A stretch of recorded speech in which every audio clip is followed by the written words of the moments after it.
Bonjour à tous. Donc, on commence ce troisième et dernier cours ensemble. Voilà, hop, avec cette partie sur les analyses relationnelles, sur les abstractions relationnelles. Donc, je vous rappelle un peu le contexte, même si ça doit être assez frais pour vous, comme là, on enchaîne les cours sur 3 jours de suite. Donc, la problématique, c'est de représenter de façon moins précise, de façon abstraite, mais donc plus compacte et représentable en machine, l'ensemble des environnements atteignables à un point de programme. Cet ensemble partit des fonctions de V vers Z, l'ensemble des variables vers les valeurs antirelatives. Donc, on a dit qu'il y avait deux grandes façons de travailler. La première, c'était de représenter les ensembles d'environnements par des environnements d'ensemble, et ensuite d'abstraire ces ensembles de valeurs par des représentations abstraites. C'est ce qu'on a fait la dernière fois avec le domaine des signes, celui des constantes et celui des intervalles. On appelle ça des analyses non relationnelles. Et on a mentionné la dernière fois, mais sans en parler directement, les analyses relationnelles, où cette fois-ci, c'est l'ensemble des environnements qui est représenté dans un domaine abstrait. Donc, on a dit que c'était plus précis, mais plus coûteux. Et on va voir ensemble un petit peu comment ça fonctionne sur l'exemple des polyèdres convexes. Donc, je vous remets le dessin de la dernière fois. Ça, c'était les abstractions non relationnelles où tous les environnements étaient projetés sur chaque dimension, sur chaque variable, et ensuite représentés de façon abstraite, ici avec des intervalles. Donc, la concrétisation de la représentation abstraite de tous ces points, c'est un produit cartésien d'intervalles, c'est donc une boîte. Alors qu'ici, la représentation abstraite de cet ensemble de points, c'est directement un polyèdre convexe. Et sa concrétisation, c'est donc l'ensemble des environnements inclus dans ce polyèdre convexe, y compris tout un tas d'environnements qui ne font pas vraiment partie de l'ensemble, mais qui sont capturés par cette représentation abstraite. Donc, on a vu la dernière fois cet exemple. C'est l'exemple qu'on a utilisé tout au long du cours. Donc, un exemple très simple. On a dit qu'il y avait 13 trajectoires, 13 comportements, tous finis. Mais dans l'analyse précédente, on s'est surtout focalisé sur X, que ce soit avec les constantes, avec les signes, avec les intervalles. Après, on essaie d'utiliser ce widening et ce narrowing, cet élargissement et ce rétrécissement pour regagner en précision. Mais finalement, Y était un peu laissé de côté. On avait toujours un plus l'infini qui apparaissait, parce que si vous regardez ici ce code, eh bien en fait, Y, la garde porte sur X. Donc, le seul endroit où on arrive à réinjecter de l'information, que ce soit en allant en avant par l'évaluation des gardes, ou plus tard, quand on fait des itérations décroissantes, ce qui nous apporte de l'information, quelque part, c'est ces gardes, et ici la garde porte sur X. Alors X et Y sont liés, puisque X et Y vont quelque part avancer en paire. Hein. Chaque fois que X va décrémenter de 2, Y va être incrémenté de 4. Mais comme la garde ne porte que sur X, notre raffinement, raffinement, c'est peut-être pas le bon mot, mais la prise en compte de la garde, telle qu'on l'a évaluée ensemble, elle va imposer des contraintes sur X, mais laisser de côté Y. Et donc, bien que ces variables soient liées dans leur valeur, on va complètement passer à côté de cette relation. Et là, l'information qui serait pertinente d'avoir sur cette boucle, c'est cet invariant 2x plus y plus petit que 66. Si vous vous souvenez même ce qu'on avait dans le calcul exact des invariants du programme, je ne sais plus exactement quelle était la borne, mais peut-être entre 42 et 66, quelque chose comme ça. On avait un encadrement sur cette relation linéaire 2x plus y. Donc voilà, il serait souhaitable d'avoir une analyse qui soit capable de faire émerger cette information, de l'identifier, puisque c'est un invariant de bouclier, il est toujours là. Mais si vous vous intéressez uniquement à des propriétés sur x ou sur y, il y a peu de chances de pouvoir capturer cette relation entre x et y. Donc ça va être l'objet de ce cours aujourd'hui. Donc on va commencer par les polyèdres convexes, qui est un domaine qui a été proposé très rapidement, finalement, dans l'histoire de l'interprétation abstraite comme une bonne façon de raisonner sur les variables d'un programme. Peut-être que les intervalles sont arrivés avant, mais je pense que le premier article sur les polyèdres convexes, avec Nicolas Albax et Patrick Couzeau, c'était déjà, je pense, en 78. Donc, c'est arrivé très, très tôt, hein, parce que les premiers articles sur l'interprétation abstraite, c'est dans les années 75, 77. Donc voilà, donc c'est arrivé assez vite. Le coût est prohibitif en général, hein, donc c'est pas forcément pertinent d'utiliser les polyèdres convexes pour analyser beaucoup de variables. On va voir que ça a des limites, mais par contre, c'est fascinant sur la capacité à faire émerger des propriétés. Donc, on va déjà regarder ça ensemble. Et puis ensuite, dans un second temps, on va regarder cette version un peu allégée des polyèdres convexes qui s'appelle le domaine des octogones et qui cherche quelque part à capturer des propriétés similaires, mais avec un coût algorithmique moindre.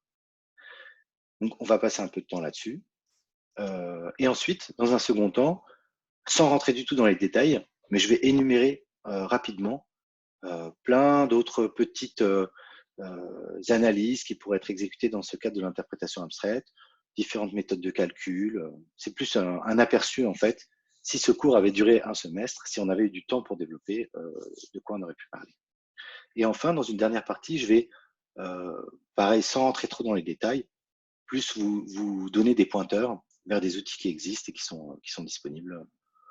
Ils ne sont pas tous disponibles, mais des outils qui existent et qui permettent d'appliquer ces méthodes. Donc les polyèdres. Donc, comme objet mathématique, vous connaissez tous les polyèdres convexes clos. Donc on peut les voir de plusieurs façons. Donc il y a les polyèdres fermés convexes. Donc la contrainte, le bord de la contrainte est dans le polyèdre. Ils ne sont pas nécessairement bornés. Hein, là, on peut avoir un polyèdre convexe clos, mais qui capture une partie qui n'a pas un volume fini en tout cas. Et on peut les voir de deux façons. On peut les voir, je pense qu'on reviendra dessus, mais soit comme une intersection d'hyperplans, soit comme un ensemble de points. Donc on va revenir dessus. Alors déjà, ça commence mal, puisque cette structure mathématique bien connue n'est pas munie d'une structure de treillis. Alors on a dit qu'on avait un treillis quand un ensemble quelconque d'éléments, y compris un ensemble infini d'éléments, admettait un plus petit majorant ou un plus grand minorant. Mais là, le problème, c'est qu'on peut caractériser un ensemble infini d'éléments qui seraient des rotations de ce carré et leur intersection, qui serait donc un disque, mais le disque n'est pas lui-même un polyèdre convexe.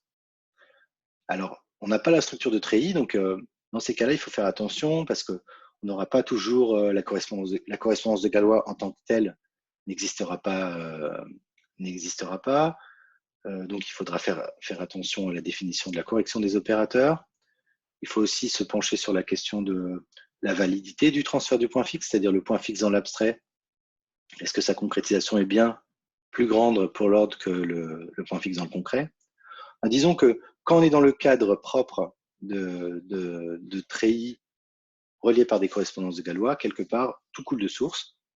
Quand on s'écarte un petit peu de cette autoroute, on met un peu le pied à côté, et bien il faut faire attention sur les preuves, mais ça reste faisable. D'un point de vue calcul, ça ne pose pas vraiment de problème, puisque cette existence, cette structure de treillis et la capacité à calculer des unions sur des ensembles infinis d'éléments, ce n'est pas quelque chose qu'on met en œuvre quand nous-mêmes on calcule, puisque dans les calculs, on va calculer des unions de deux polyèdres convexes, des transformations par les opérateurs abstraits d'un polyèdre convexe en un autre, des intersections de deux polyèdres convexes, mais on ne calcule pas d'union ou d'intersection infinie.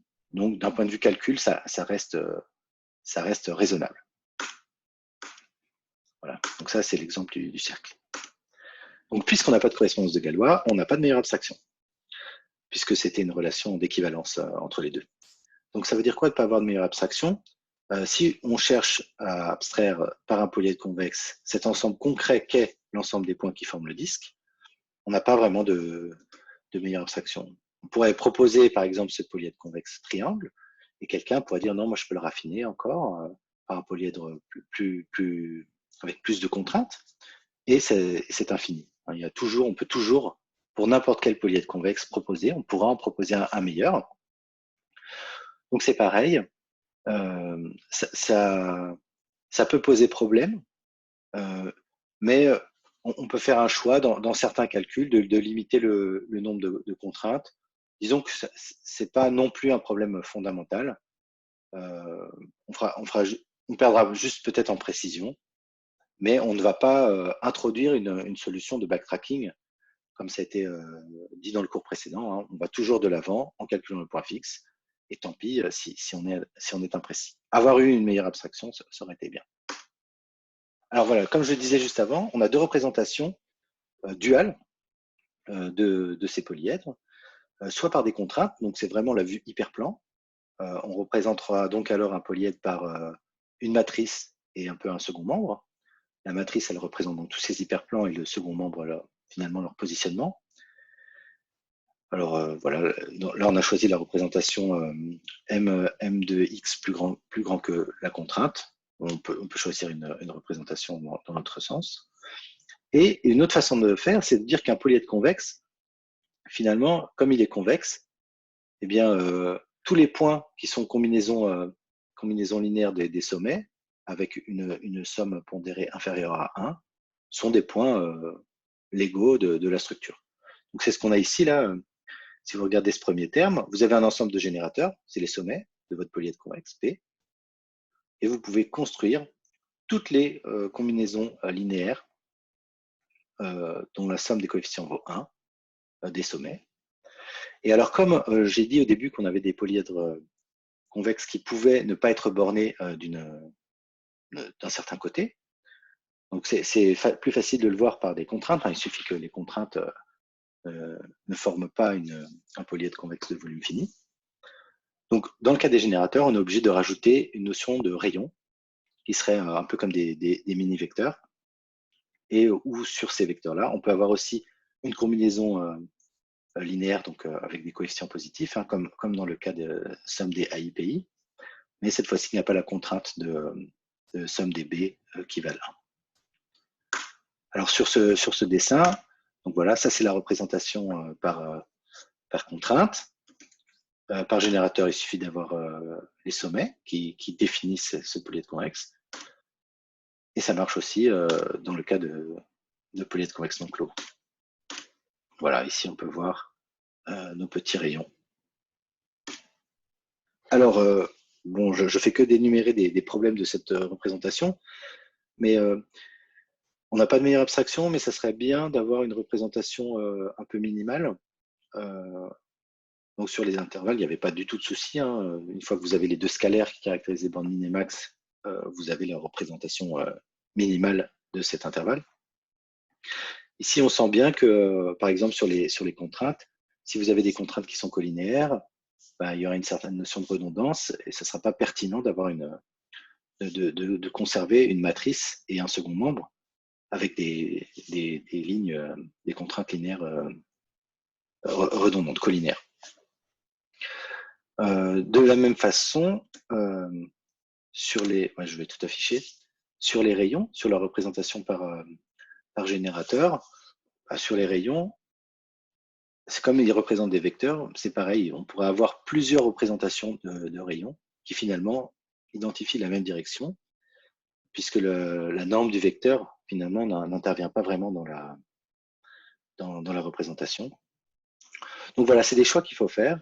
Alors sur les rayons, on peut imposer qu'ils aient une norme de 1. Sur les contraintes, on peut essayer qu'elles ne soient pas redondantes en nettoyant la structure. Mais il y a quand même un problème d'unicité. C'est-à-dire que si vous regardez, cet exemple-là est très intéressant et on reviendra dessus par la suite. Finalement, le segment que vous avez ici, et qui est défini par l'intersection de 4 hyperplans, on a 2 hyperplans qui sont sur la droite horizontale et qui disent qu'on est à la fois au-dessus et au-dessous en même temps. Donc, ça nous caractérise la droite. Donc, ceux-là sont les mêmes, que ce soit sur l'image de gauche ou celle de droite. Par contre, ceux qui bornent la droite en un segment, eh bien, dans le premier cas, c'est deux droites parallèles, perpendiculaires à la première, et dans l'autre, ces deux autres droites, elles sont ici parallèles, elles n'ont pas besoin de l'être. Mais il n'y a pas vraiment, dans ces deux exemples, on ne peut pas vraiment dire le premier est mieux que le second. Donc, il faudra être capable d'identifier que ces représentations sont finalement identiques du point de vue de la concrétisation. Donc voilà, niveau algorithmique, c'est un petit peu plus engagé, je dirais, que les intervalles. Il y a beaucoup de détails qui dans l'implémentation, sont complexes. Voilà.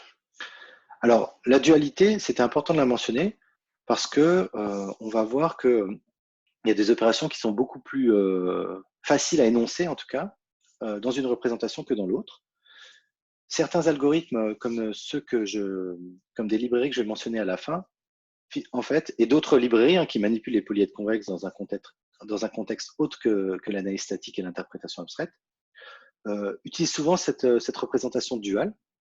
Et suivant les opérations, vont appliquer le calcul sur une des deux parties et à certains moments du calcul vont synchroniser les deux représentations, donc de façon un peu lâche, un peu, comment on dit, fainéante, lazy. Voilà. Il y a un algorithme qui s'appelle l'algorithme de Tchernikova qui permet justement de synchroniser ces deux représentations, mais il a une complexité exponentielle dans le cas le pire. Donc, c'est pas forcément, c'est ce qui coûte cher finalement dans la mise en œuvre de cet algorithme. Alors, comme la dernière fois, il faut être capable sur toutes les opérations qu'on faisait au niveau des environnements, de faire la même chose. Donc déjà, on a un domaine abstrait, donc il y a des opérations intrinsèques, l'ordre partiel, l'union, l'intersection, le plus petit élément, le plus grand élément, il faut définir tout ça. Donc, on peut se poser la question de quand c'est qu'un polyèdre convexe est inclus dans un autre, donc il est plus petit pour l'ordre, et pour nous, plus petit, ça veut dire inclus dans sa concrétisation. Alors, c'est très facile dans ce cas-là. Si on a les représentations duales à jour synchronisées pour les deux, vérifier qu'un polyèdre est inclus dans un autre. Il suffit de vérifier que tous les sommets de X vérifient les contraintes de Y. Donc, les sommets de X, c'est des points, c'est des points dans un espace de dimension n, suivant la taille de la dimension de votre polyèdre. Donc, vous avez juste à instancier X, Y, Z. Vous avez un point, par exemple, en X, Y, Z, et vous substituez X, Y, Z par les valeurs du point dans les contraintes de Y. Et si le nombre obtenu vérifie l'inégalité, c'est bon, le point valide cette contrainte. Donc, si tous les points qui définissent X, tous les générateurs de X sont inclus, satisfont les contraintes de Y, ça veut dire que le polyèdre convexe X est à l'intérieur de Y. Alors pour l'égalité, quand on en a besoin, c'est la double inclusion. Donc on fait cette chose-là des deux côtés. L'intersection, donc quand on manipule les contraintes, il suffit juste de les accumuler. Donc je passe sur les détails de la représentation minimale, de détecter les contraintes redondantes. Mais grosso modo, si vous accumulez les contraintes, vous aurez bien l'intersection des polyèdres. Par contre, dans le cas des générateurs, c'est un petit peu plus compliqué. L'union, c'est pareil, c'est plus facile de le faire du côté des générateurs. Vous prenez votre nuage de points, les points qui caractérisent l'enveloppe convexe du premier polyèdre X, et l'union et les points qui caractérisent le second polyèdre convexe Y. Vous les mettez ensemble. Donc bien sûr, il y aura certains points qui vont être à l'intérieur de l'enveloppe convexe de tous ces points. Il faudra être capable de les retirer. Mais sinon, accumuler tous ces points-là, ça vous donne bien un polyèdre convexe union. Cherchez à calculer l'enveloppe convexe de tout ça. Alors les gardes, c'est pareil. Dans le cas des contraintes, c'est plus facile. Si vous avez une garde qui est linéaire, donc qui s'exprime sous la forme combinaison linéaire des variables plus une constante et positive, puisque c'était la forme de nos contraintes, il suffira de rajouter une contrainte de plus à votre polyèdre convexe. Donc ça revient finalement à rajouter un hyperplan au polyèdre convexe que vous avez pour l'instant. Et les opérations abstraites comme l'affectation. Alors là, il y a plusieurs façons de faire. Dans le cas des générateurs, finalement, ça revient à faire cette transformation linéaire. Donc vous, dans le cas des générateurs, vous avez un polyèdre convexe qui se représente sous la forme d'un ensemble de points sommets et d'un ensemble de rayons. Et quand vous voulez faire une transformation de ce genre-là, donc il y a une des variables qui est transformée par cette forme linéaire en les variables, et bien à ce moment-là, vous appliquez cette matrice A et cette matrice B et ce second membre B comme ceci. Donc qu'est-ce qu'elle fait la matrice? Pour toutes les dimensions autres que V, que le VI qu'on est en train de modifier, c'est l'identité, on garde la valeur d'avant. Simplement en VI, vous avez cette combinaison linéaire qui est fonction bien sûr de la garde, enfin de l'expression. Voilà, vous appliquez ces transformations, et pour les rayons, on ne tient pas compte du second membre. Alors, toutes les opérations sont optimales, on ne perd pas d'informations, alors qu'on est dans un cadre qui, du point de vue de la structure, on n'a pas de structure de treillis, on n'a pas de correspondance de Galois. Donc, en tout cas, ces opérations-là sont précises.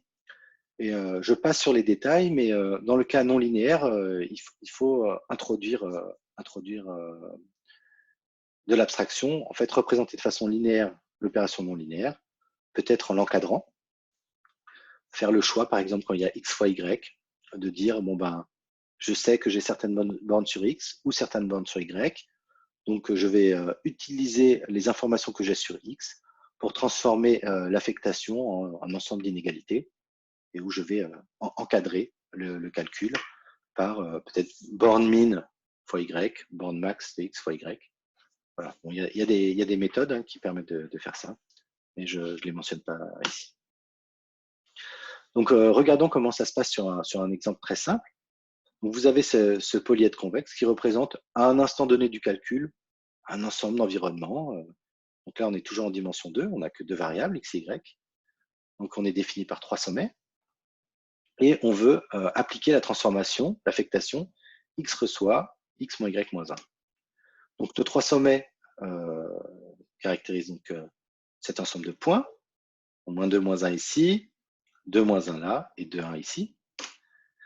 Et en appliquant la substitution, on va ici appliquer cette transformation. Regardez, donc on n'a pas de rayon, hein, c'est encore plus simple. Y est laissé intouché. X est substitué par x moins y moins 1, moins la constante moins 1. Vous appliquez ça à chacun de vos points. Donc vous remarquerez que la deuxième partie reste identique, hein, puisqu'on ne touche pas y. Mais par contre, x est transformé. Et de façon assez étonnante, ça va transformer votre triangle en un autre triangle.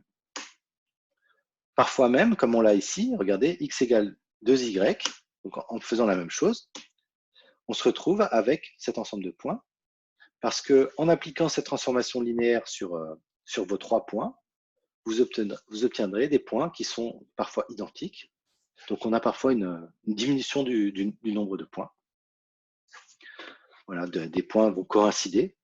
Et donc, puisque c'est bien le cas, hein, quand x est égal à 2y, on a tous les points qui se retrouvent sur cette droite.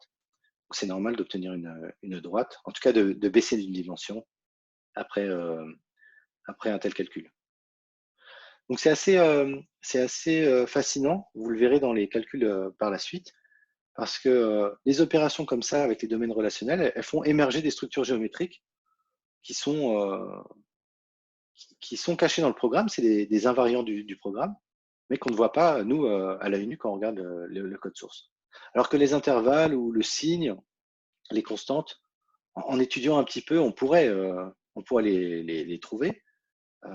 Les contraintes relationnelles, les invariants relationnels, on peut bien sûr les trouver si on travaille plus, mais c'est assez fascinant de voir comment ils émergent naturellement en calculant ces points fixes.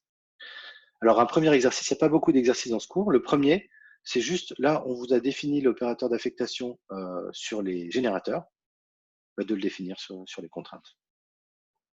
Voilà, vous proposez un calcul qui, à partir de cette représentation MC, va prendre en compte une affectation linéaire de type somme des VI égale somme des AJVJ plus BJ. Voilà, donc on a vu les opérations de base de la structure du domaine. J'allais dire treillis, mais ce n'est pas un treillis. On a quand même une union, une intersection et un ordre partiel. On a vu les opérations de garde et d'affectation. Et maintenant, il nous manque élargissement et rétrécissement, hein, pour pouvoir appliquer toute la méthode. Donc, déjà, est-ce que c'est pertinent de définir un élargissement? Ben, on a des chaînes croissantes infinies, hein, puisque les polyèdres convexes, ça inclut les intervalles. Donc, il faut nécessairement qu'on l'introduise. Et on va utiliser le même principe. Les contraintes non stables vont être éliminées et on va garder les contraintes stables. Donc, par exemple, si vous avez ce premier polyèdre convexe qui va être élargi par le second, on va se rendre compte que la contrainte qui dit qu'on est plus grand que moins 2, que y est plus grand que moins 2, elle est conservée, donc on va la garder. La contrainte qui dit que, alors je ne sais pas exactement, là ça doit être un y, c'est y égale x, x moins x plus 1. On a cette contrainte en tout cas qui est toujours valide, donc on va la garder. Et par contre, la contrainte qui dit que x est plus petit que 2, ici, elle est plus valable puisque c'est x plus petit que 3. Et donc, on supprime cette troisième contrainte, on se retrouve avec un polyèdre convexe à 2 contraintes. Alors là, une des difficultés, c'est on aurait très bien pu avoir ici une contrainte avec un autre axe ici, et il faudrait trouver la représentation minimale la plus pertinente. Voilà, un autre exemple où là, ça se voit plus. Si vous devez élargir cette demi-droite, donc la demi-droite, hein, ça va être quelque chose qui va être défini par 3 contraintes. Comme je l'ai dit tout à l'heure, on est au-dessus de la droite d'un certain hyperplan, au-dessous d'un certain hyperplan, ça nous caractérise à droite. Et après, on a la borne, hein, d'un côté, l'hyperplan qui nous dit qu'on continue de ce côté-là. Donc c'est ce que vous avez sur le premier terme. Et vous allez l'élargir avec ce second polyèdre convexe. Et là, il va falloir identifier quelles sont les contraintes stables. Donc on a dit qu'on avait 3 contraintes sur le premier. On en a ici 1, 2, 3 aussi pour le second. Donc la contrainte qui dit qu'on est plus grand que l'axe horizontal, que y est plus grand que cet axe horizontal, elle est toujours conservée, on l'a sur le terme résultat. Celle qui dit qu'on est plus petit, que y est plus petit que cette valeur-là, elle n'est pas stable, hein, puisque ici, on est supérieur, donc cette seconde contrainte va dégager. Par contre, ici, quelque part, l'axe vertical ici et l'axe qu'on a là encodent la même propriété, à savoir qu'on est plus grand, qu'on est à droite, que x est plus grand qu'une certaine constante. Je ne sais pas quelle valeur elle a ici, peut-être moins 2, moins 3. Donc, il va falloir identifier que celle-là est stable. Et ici, on peut choisir de garder la seconde, puisqu'elles encodent la même propriété. Et donc, obtenir comme élargissement ce triangle. Voilà, donc c'est conserver toutes les contraintes de x qui sont dans y, et pour les autres, réussir à trouver la pertinente. Maintenant, donc le reste de ce cours, ça va être essentiellement appliquer la méthode sur notre exemple préféré, et puis ensuite énumérer les autres méthodes. Donc, je n'ai pas remis les équations sémantiques, hein, mais vous connaissez bien le programme maintenant. Donc voilà, on démarre au point de programme 0. Au début, on démarre avec bottom à tous les points de programme, mais quand on exécute les équations sémantiques, le point d'entrée, on suppose que toutes les variables valent top. Donc pour nous, top, c'est une valeur supplémentaire, quelque chose qui dit le polyèdre convexe qui remplit tout l'espace, qui est représenté par exemple par aucune contrainte. Et dans le cas des générateurs, il faudrait une représentation additionnelle pour parler de la valeur top. On passe au point de programme 1 en imposant que x soit entre 0 et 12. Donc c'est ce qu'on a là. Y est encore laissé non contraint, donc on a ce bandeau infini, hein, qui est coincé entre 0 et 12 pour x, mais qui va de moins l'infini à plus l'infini pour y. Et après, on va calculer notre premier point de programme 2 en faisant l'union du point de programme 4 qui pour l'instant vaut bottom, donc mise à jour par n'importe quoi, ça donnera toujours bottom, avec la contrainte y égale 42 sur cet élément abstrait qu'on vient de calculer pour 1.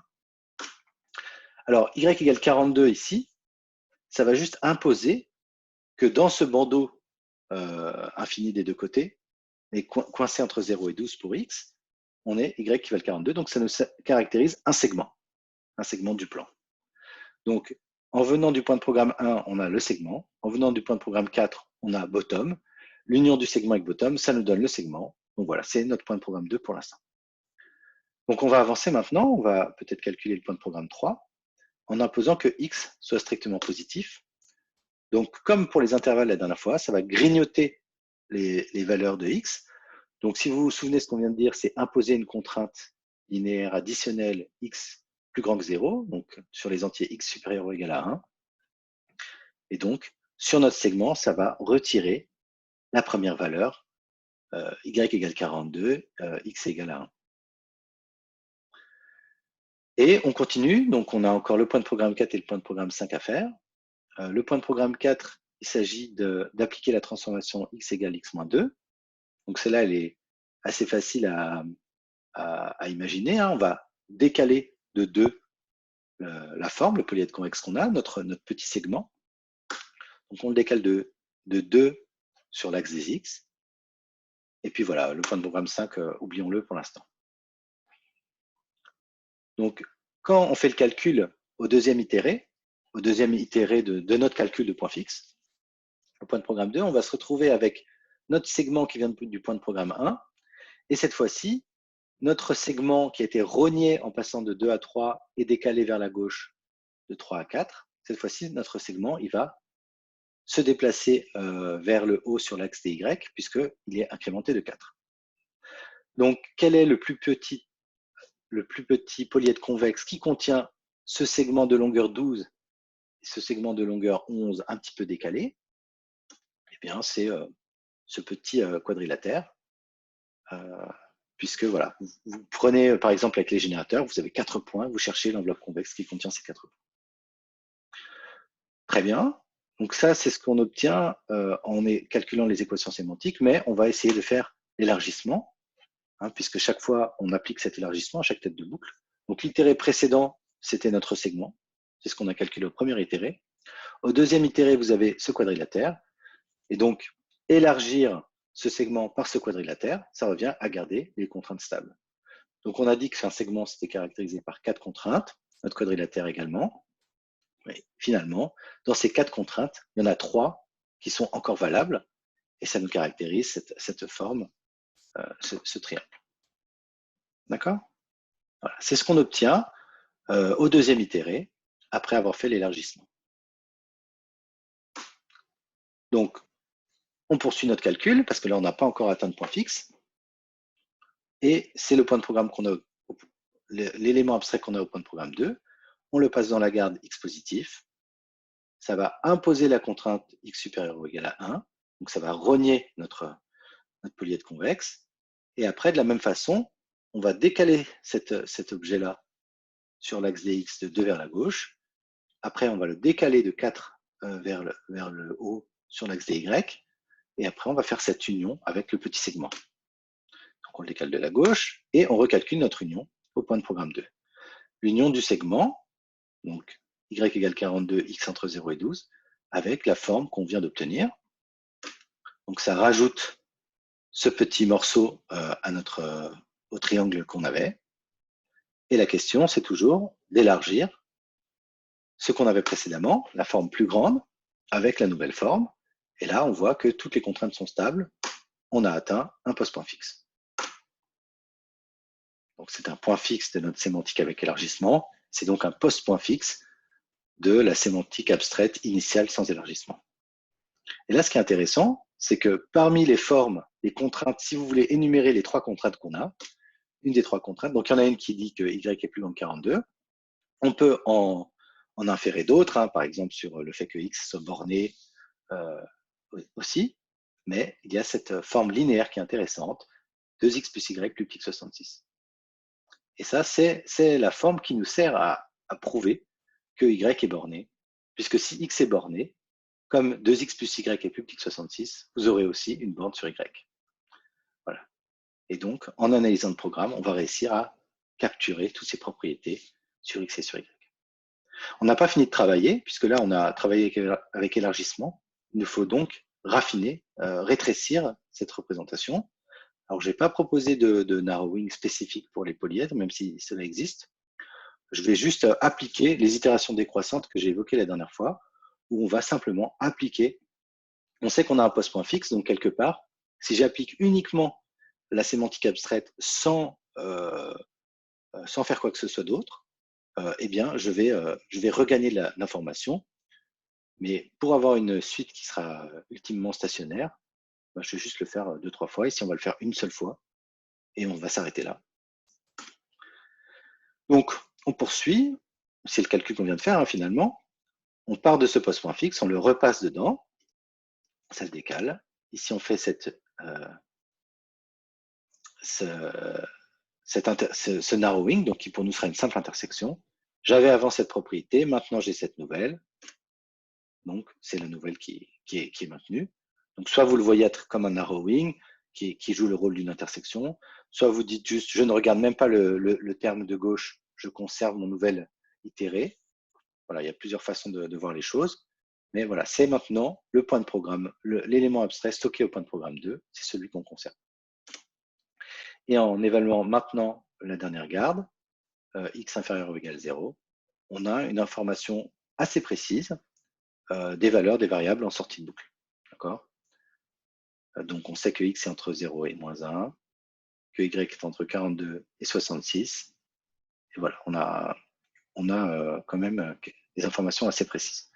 Alors, ce n'est pas aussi précis que ça pourrait l'être, puisque dans la représentation exacte des valeurs du programme qu'on avait vu au début, il y avait des notions de congruence aussi. Et il y a des domaines abstraits qui traitent ça, mais on a choisi de ne pas les présenter dans ce cours. Alors voilà, les polyèdres convexes, c'est impressionnant, mais comme on l'a vu, ça peut être coûteux. Suivant le programme qu'on analyse, peut-être qu'on va mettre un temps infini à rajouter des sommets, donc sinon on utilise un élargissement qui va être violent, peut-être qu'il va aller tout de suite à plus l'infini. Et donc voilà, c'est un peu délicat. Donc il faut par exemple trouver quelles variables sont dans les polyèdres. Voilà, c'est pour contenir un peu cette explosion. Donc une autre solution, c'est les octogones, qui a été proposée bien après, puisque les polyèdres convexes, c'est dans les années 1978. Les octogones, je pense que c'est la thèse d'Antoine Minet, donc je pense que ça doit être 2005, quelque chose comme ça, donc bien après. L'article date peut-être d'un peu avant, mais on va dire année 2000. Donc les octogones, l'idée c'est de dire on va s'intéresser aux polyèdres convexes. Donc quand je dis polyèdres convexes, c'est des hyperpolyèdres, c'est en dimension n. Là c'est pareil, je dis octogone, mais en fait c'est des octogones en dimension n, dimension finie. Où la dimension c'est le nombre de variables de votre environnement. Qu'est-ce que c'est qu'un octogone? Donc le signe stop, c'est un polyèdre qui est défini par 8 contraintes. Et ces contraintes, c'est dans le cas d'un octogone régulier, c'est des contraintes qui sont toujours de la forme plus ou moins x, plus ou moins y, plus petit qu'une constante. Donc c'est exactement comme ça que c'est implémenté. On va considérer que ces formes-là sont des octogones, même si ce n'est pas vraiment des octogones, mais elles sont constituées uniquement de contraintes de la forme plus ou moins x, plus ou moins y, plus petit qu'une valeur. Donc en dimension 2, ça se voit bien, donc ça contient la boîte, puisque si vous n'avez pas un des termes, ça vous fait x plus petit qu'un seuil, moins x plus petit qu'un seuil, y plus petit qu'un seuil, moins y plus petit qu'un seuil, donc ça vous fait le plus ou moins le x dans un intervalle, le y dans un intervalle. Et vous avez aussi vos quatre droites, vos 4 hyperplans. Voilà, mais toujours des contraintes qui n'impliquent que 2 variables. Donc même si vous avez un octogone de dimension 3, vous n'aurez jamais d'expression linéaire en x, y, z. Ce sera toujours plus ou moins x, plus ou moins z, plus ou moins x, plus ou moins y, plus ou moins y, plus ou moins z. Voilà, mais jamais les 3 en même temps. Donc c'est moins précis, bien sûr, puisque d'un point de vue géométrique, on est beaucoup moins riche qu'un polyèdre convexe, mais il y a des opérations sur ce domaine abstrait qui sont au pire en cubique, en la dimension de l'octogone. Donc ça reste trop pour un programme. Si vous avez un programme de 10 000 variables, vous n'avez pas envie d'avoir des opérations avec des octogones qui couvrent ces 10 000 variables, parce que ça sera des opérations cubiques en 10 000, c'est toujours trop. Mais c'est quand même plus raisonnable, et c'est comme ça que certaines librairies sont implémentées, avec des octogones plutôt que des polyèdres. Alors le second exercice, alors je ne vous demande pas de me donner les formules. Si ça vous intéresse, les algorithmes utilisent la structure de données des DBM, des Difference Bound Matrices, pour implémenter ces opérations. Je vous demande juste de faire cet exercice avec un crayon, quoi, quelque part. Donc de dessiner les représentations abstraites chaque fois en vous projetant, en disant comment je représente par le plus petit octogone ce calcul, cette transformation. Donc l'union de deux octogones, ça doit être un octogone, hein, c'est pas le plus petit polyèdre convexe qui contient ces deux octogones. Et donc voilà, cet exemple est très simple, hein, ça commence pareil. Ce if random 0,1 plus grand que 0, finalement c'est pour rajouter un aléa. Dans un cas on passe à gauche, dans un cas on passe à droite, sans aucune contrainte sur la structure. Donc voilà, vous faites cela, et vous faites toute la démarche qu'on a vue ensemble. Vous dessinez le graphe de flow de contrôle, il y a 7 points de programme. Vous pouvez écrire les équations sémantiques si vous voulez, pour vous rendre compte où sont les affectations, où sont les gardes, et comment on implémente ces choses-là sur la structure. Puis après, vous calculez le post-point fixe et le raffinement avec une unique itération descendante. Voilà. Alors j'ai écrit avec narrowing, vous faites une intersection ou vous fournissez directement l'itéré, ça sera bien. Voilà, donc ça devrait tenir sur une feuille, et voilà, ça vous permettra un peu avec les mains, sans faire les équations formellement, et de comprendre comment ces octogones évoluent au cours du calcul. Alors voilà, donc on a fini avec la partie un petit peu technique. Maintenant, c'est plus pour vous donner un aperçu de tout ce que, alors pas de tout, mais de certaines autres possibilités de l'analyse statique par interprétation abstraite. Donc il y a toute une gamme de domaines relationnels, aussi très anciennes. Je pense que c'est 76, le domaine de Carr, Michael Carr, qui proposait le calcul de l'union de deux espaces affines. Et donc, plonger dans le domaine de l'interprétation abstraite, ça nous donne un outil pour représenter les égalités affines. Alors, j'ai pas vu, moi j'ai utilisé ce domaine dans certains contextes. Dans l'étude de programmes informatiques, j'ai pas beaucoup vu d'utilité, parce que c'est rare quand même qu'il y ait des contraintes comme ça d'égalité qui restent stables dans un programme, plutôt des contraintes d'inégalité. Mais suivant ce qu'on analyse, ça peut être pertinent. Et s'il y a des contraintes d'égalité qui sont à faire émerger, qui sont des invariants du système, c'est un très bon outil pour les identifier. Donc les congruences, j'en ai parlé déjà avant, on peut représenter les congruences comme un domaine abstrait non relationnel très simple. Peut-être qu'on le fera en TP ou en bureau d'études. Où il y a une extension aux formes linéaires du domaine des congruences. Là, par contre, moi, je ne l'ai jamais implémenté moi-même, donc je ne sais pas quelle est la complexité de ce travail. Mais voilà, c'est intéressant. Ça permet d'identifier qu'une certaine forme linéaire est congrue à tel reste modulo tel diviseur entier. Donc c'est intéressant, ça fait émerger des propriétés qui arrivent hein, quand on a des sauts, des incréments comme ça, comme on l'a dans notre programme, là, x-2, x plus y plus 4. Donc on a certaines formes qui sont maintenues, certaines relations qui sont maintenues avec un certain reste par rapport à une division euclidienne.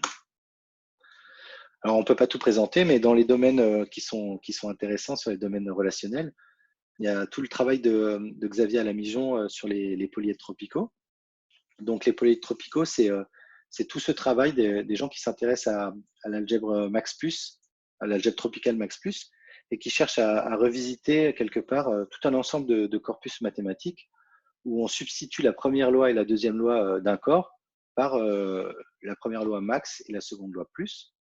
Donc qu'est-ce que c'est qu'un polyèdre plutôt que la convexité dans le cas des formes linéaires, ben, la convexité, c'est une certaine relation sur les formes linéaires. Et donc, une forme linéaire, c'est quelque part une somme de petits produits. Donc, ça se traduit en max plus par un max de somme. Et c'est assez étonnant. Si ça vous intéresse, cherchez polyèdres tropicaux sur Internet, vous tomberez sur quelques images rigolotes, qui sont des polyèdres qui, de notre point de vue, ne sont pas du tout convexes. Hein, on va avoir des creux dedans, mais qui sont convexes du point de vue de cette algèbre max plus.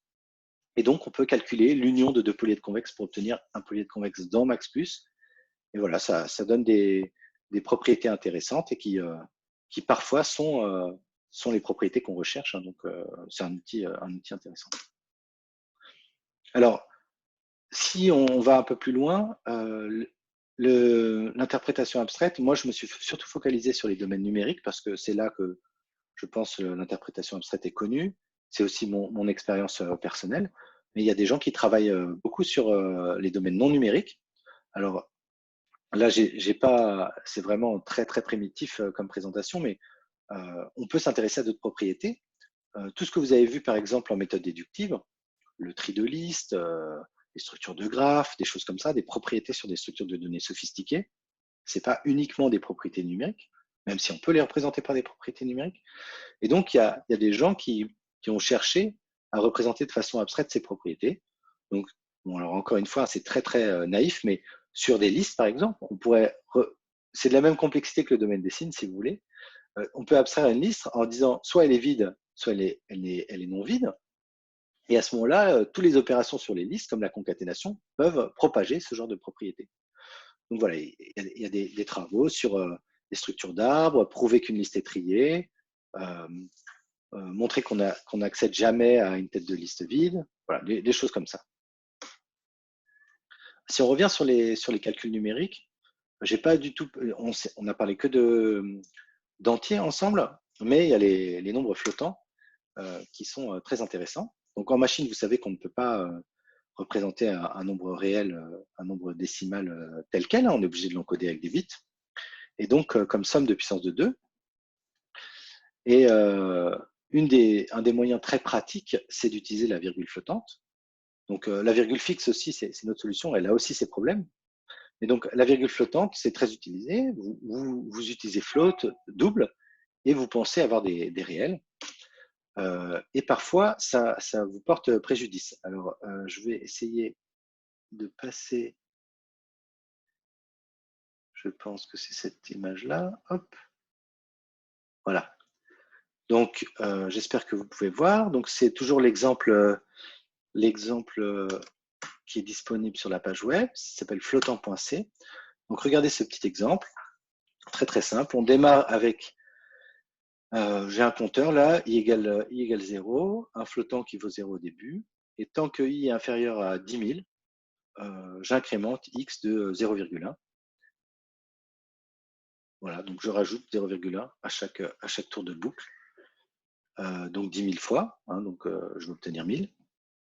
Et puis, j'incrémente mon petit compteur i, mon compteur de tour de boucle. Et à la fin, j'affiche x avec beaucoup de décimales. Ça, c'est juste pour afficher beaucoup de décimales. Donc, ça, c'est un exemple donc très simple, mais qui est un exemple réel, entre guillemets. Vous avez peut-être entendu parler de l'exemple du missile Patriot. C'était pendant la guerre en Irak. Il y avait un antimissile Patriot qui essayait d'intercepter un missile qui devait être un Scud ou je ne sais plus ce que c'était. Et bien sûr, il faut qu'il arrive à intercepter la course de l'autre missile. Donc, il faut être très précis dans les calculs. Et là, le missile l'a complètement loupé d'une grande distance et il a eu des décès côté américain. Et l'explication, c'était que le moteur, l'ordinateur à l'intérieur de l'antimissile Patriot était allumé depuis longtemps. Et à l'intérieur, la petite boucle qui faisait le compteur de temps, c'était une boucle qui faisait ça. X reçoit x plus 0,1. Et le problème, c'est que 0,1, ce n'est pas un réel qui est représentable en machine. Donc, si on exécute ici ce simple programme, hein, sans optimisation, enfin, sans aucun paramétrage, on n'obtient pas 1000. Vous voyez, on a déjà une erreur. Donc, vous imaginez si cette chose-là dure plus longtemps, l'erreur s'accumule et à la fin, comme c'est ce temps-là qui sert à faire le calcul de trajectoire, il y a une erreur significative qui empêche l'interception. Voilà, donc c'était pour vous montrer que les erreurs flottantes sont un peu partout. Souvent, alors j'essaie de retrouver les transparents. Voilà. Souvent, l'utilisateur sait que les flottants, c'est pas exactement comme des réels, mais après, il oublie un petit peu. Voilà, donc il y a des analyses qui sont dédiées à la prise en compte de ces virgules flottantes. Donc, une première chose à faire quand vous utilisez, par exemple, le domaine des intervalles, c'est de ne pas utiliser directement le flottant, mais d'arrondir vers l'extérieur pour être sûr que le calcul effectivement obtenu en machine sera bien inclus dans votre abstraction. Voilà. Et une deuxième façon de faire, c'est de caractériser séparément, quelque part, l'erreur flottante obtenue à chaque endroit du calcul. Donc, on appelle ça le modèle standard des flottants. L'idée, c'est que quand on fait A plus B, donc x plus 0,1 par exemple, on n'obtient pas A plus B, on obtient A plus B plus une erreur qui est proportionnelle à la valeur absolue le max de la valeur absolue de A et de B. Et cette erreur, elle dépend aussi de votre structure de données. Donc, si vous êtes en flottant, si vous êtes en double. Voilà. Et donc, en sachant le type de données, si c'est flottant ou double, eh bien, on va garder trace de ces erreurs-là. Donc, soit pour arrondir correctement, soit carrément pour identifier l'impact de l'erreur, la taille de l'erreur. Alors, le partitionnement, c'est pas tellement un nouveau domaine, mais c'est plus pour expliquer dans le calcul du point fixe comment parfois on perd de l'information avec ce que je vous ai présenté et on pourrait regagner de l'information en travaillant sur un graphe de flow control un peu différent. Donc, si vous regardez ce simple exemple, on prend x entre moins 12 et 12. Si x est strictement positif, on l'incrémente de 1. S'il est inférieur ou égal à 0, on le décrémente de 1. Donc, vous voyez bien que dans les deux branches, x ne peut jamais valoir 0. Et après, on divise par x. Donc ça, c'est un programme qui est légal, qui ne va pas faire de division par 0. Mais à cause de l'union, eh bien, si vous travaillez avec des intervalles, par exemple, vous allez chercher à faire l'union de, ici on aura donc l'intervalle 1,12 décalé de 1, ça va nous donner 2,13, 2,13, avec ici moins 13, moins 1, et ça va nous donner moins 13, 13, qui contient 0. Donc en analysant ce programme avec le domaine des intervalles, on va dire, attention, division par 0 possible. Voilà, c'est ce que je viens de dire. Alors une solution, mais qui est aussi coûteuse, hein, algorithmiquement parlant, ça va être de postponer, de repousser l'évaluation de la division, ou plutôt de l'union. Et donc en disant, bah, tiens, cette opération qui est faite après l'union, je vais la dupliquer dans les deux branches, puisque de toute façon, elle aura lieu. Et en faisant ça, on l'évaluera sur chaque branche. Alors ça, c'est pareil, ça a un coût exponentiel. Hein, si vous avez une pile de ifs and else qui se suivent, eh bien, les déployer, ça va avoir un coût vraiment significatif. Mais parfois, c'est peut-être une solution pour gagner en précision. Donc, il faut manipuler le graphe de flow control de façon correcte. Hein, il ne faut pas faire n'importe quoi. Alors, l'itération sur les stratégies, alors là, c'est difficile en transparent, mais l'idée, c'est de dire que le widening et le narrowing, cet élargissement et ce rétrécissement, ça marche plutôt bien. C'est même indispensable pour obtenir cette convergence en temps fini. Mais parfois, c'est imprécis et on a du mal à comprendre. Par exemple, je parlais de l'élargissement à seuil la dernière fois, où on fixe un certain nombre de seuils. Là, ça dépend vraiment du choix des seuils, finalement, la qualité du post-point fixe que vous obtiendrez. Si vous prenez par exemple le seuil 10 qui s'arrête dessus et que ce seuil-là est un post-point fixe, ça va être bon. Mais si vous avez pris 9 et que 9 ne marche pas, peut-être que l'itéré d'après sera à 11 et après ça partira à plus l'infini. Alors que si vous aviez pris 10, vous étiez bon. Donc là, c'est très difficile, hein, on est dans c'est presque de la cuisine.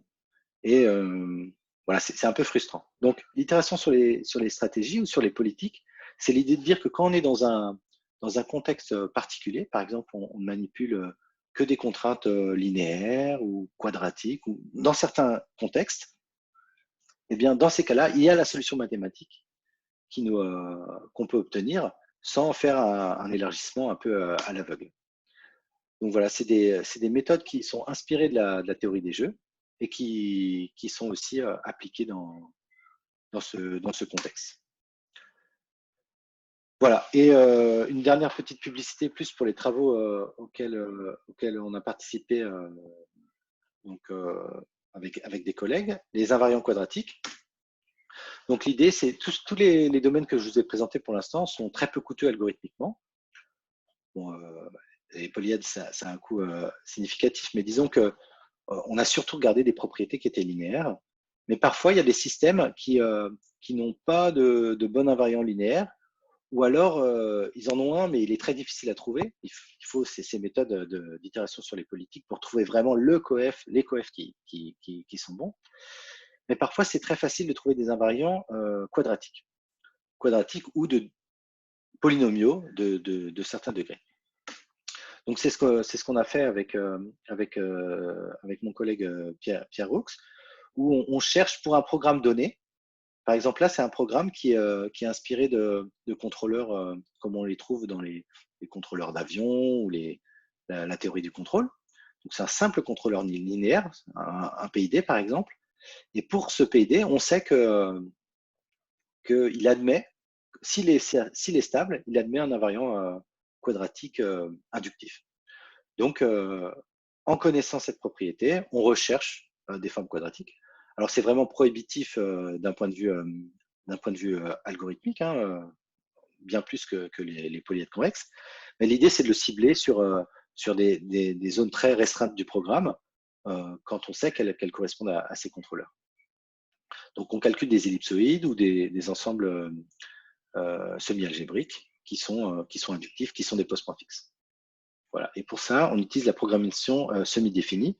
On va encoder le problème de point fixe, le problème comme il est exprimé par le théorème du point fixe de Tarski, mais au lieu de le résoudre de façon itérative par des itérations, comme on a vu, hein, partant de bottom et en grossissant, et bien on résout directement le problème comme un problème d'optimisation convexe. Voilà. Si ça vous intéresse, j'ai beaucoup de liens pour développer ça.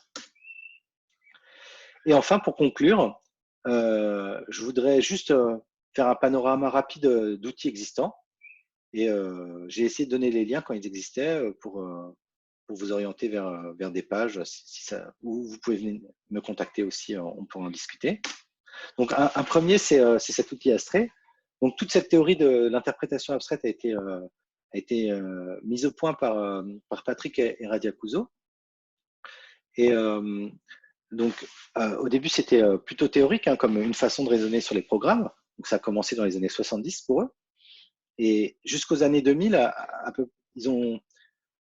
Donc, il y a des étudiants à eux qui ont fait des outils, mais disons qu'il n'y avait pas eu de grosses applications visibles venues du monde académique pour des vrais problèmes. Chaque fois, c'était un peu des petits exemples jouets comme ceux qu'on a vus dans le cours.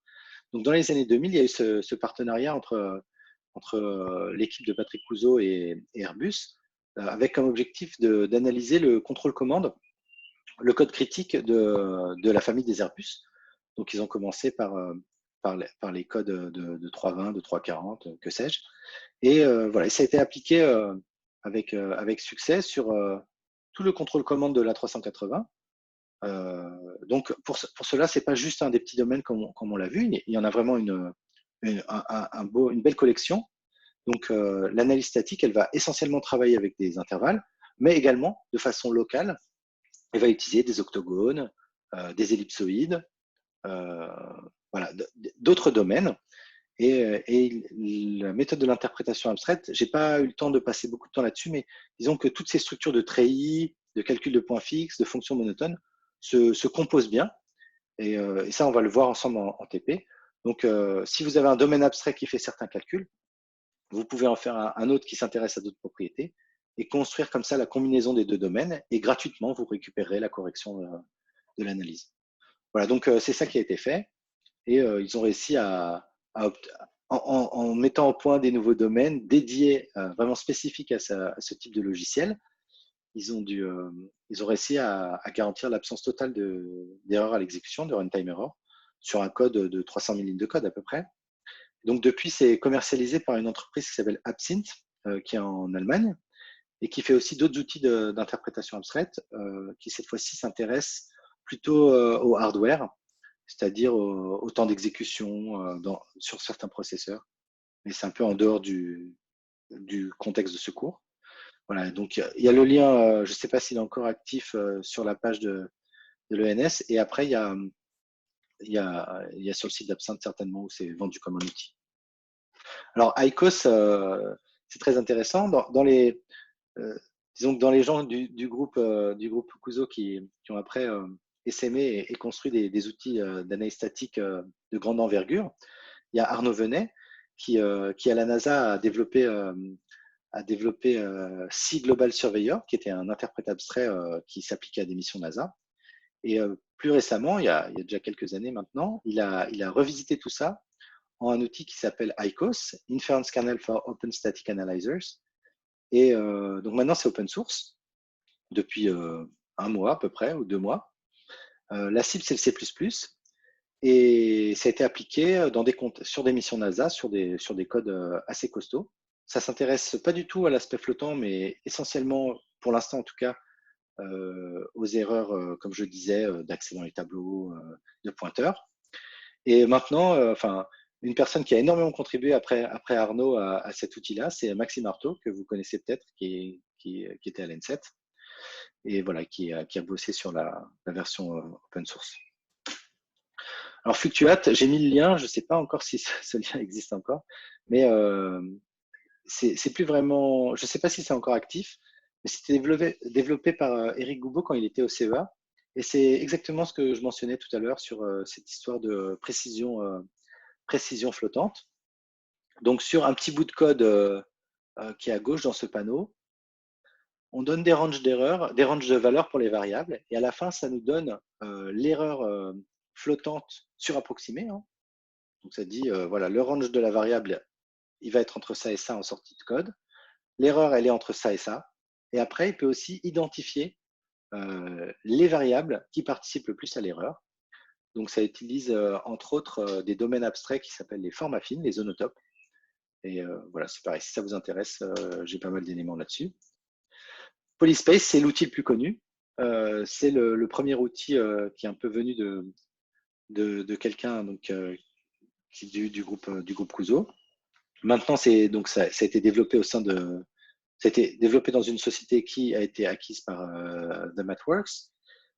Et donc, c'est très, très diffusé. Hein. C'est l'outil d'analyse de C fait par Mathworks. Il recrute pas mal à Paris, si ça vous intéresse d'ailleurs en ce moment. Donc, pareil, n'hésitez pas à les contacter ou à me contacter à ce propos. J'ai pas d'expérience personnelle avec cet outil, mais je sais qu'il est très, très mature. Il n'est pas comme Astray spécifique à du code de contrôle-commande. Même si Astray, on peut l'utiliser dans d'autres contextes, mais il a été conçu pour répondre à un besoin. Lui, il est plus généraliste et je crois qu'il y a moins accès à la possibilité de régler chaque domaine abstrait. Voilà, mais par contre, c'est certainement plus mûr. Enfin, dans le contexte des outils open source, un autre outil intéressant, c'est EVA, Evolved Value Analysis de Framassi. Donc, Framassi, vous avez dû entendre parler dans la partie de cours sur les méthodes déductives. Donc, il y avait déjà dans les versions premières de Framassi un module d'analyse statique qui s'appelait Value Analysis. EVA, c'est une refonte complète il y a quelques années par Boris Jakubowski. Donc, il y a plusieurs choix de modèles mémoire et il y a une bonne librairie de domaines abstraits disponible et c'est open source, donc c'est très intéressant. Je ne sais pas à quel point ils vont du côté de l'analyse de programmes numériques avec des flottants, mais par contre, sur ce qui est analyse interprocédurale, plusieurs fonctions, des pointeurs, tout ça, ils sont très performants. Et enfin, la dernière chose intéressante, c'est plus intéressant si vous êtes développeur d'outils d'analyse statique. Mais voilà, donc c'est cette librairie. Donc c'est un effort qui a été fait il y a quelques années pour avoir une librairie commune qui rassemble différents domaines abstraits. Donc ça contient essentiellement les heptagones et les polyèdres convexes. Je ne sais pas s'il y avait le projet d'intégrer les polyèdres tropicaux dedans, je ne sais pas quel est le statut. Voilà, il y a une interface en C ou en camel, suivant comment vous préférez travailler, et ça vous donne accès à ces polyèdres, à ces domaines abstraits relationnels dont l'algorithmique est un petit peu complexe parfois. Donc voilà, comme ça, il n'y a pas besoin de les réimplémenter soi-même. Comme la dernière fois, j'ai résumé les exercices qui sont disséminés dans le cours, donc il y en a essentiellement deux. L'affectation avec la représentation par contrainte pour les polyèdres convexes et l'analyse de l'exemple avec le graphe de flow de contrôle et les octogones. Voilà, bah, je vous remercie pour votre attention. N'hésitez pas si vous avez des questions.